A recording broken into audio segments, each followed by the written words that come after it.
Non sarà un po' troppo?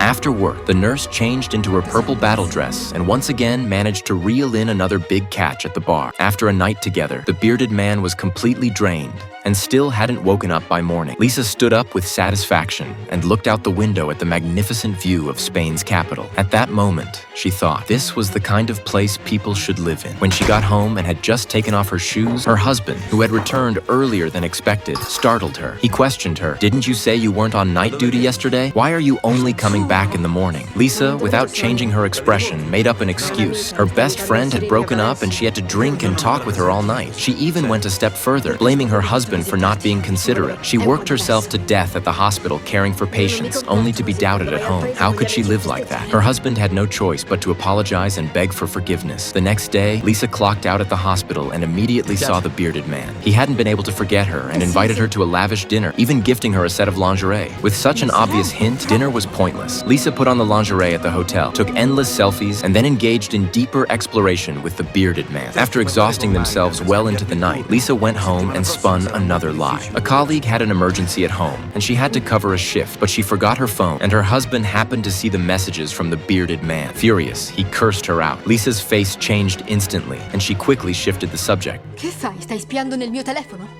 Spiando? Lo hai lasciato tu vicino a me. Realizing she had been exposed, Lisa slammed the door and stormed out. Back at the hospital, Lisa secretly wiped her tears. It wasn't that she regretted the affair. It was that she regretted being caught. She blamed herself for being careless. With that thought, she sent a message to her mysterious lover, asking if he would be willing to help her kill. The scene shifted. A young couple entered an underground parking lot where the stench of a rotting corpse hit them in the face, scaring them into fleeing in terror.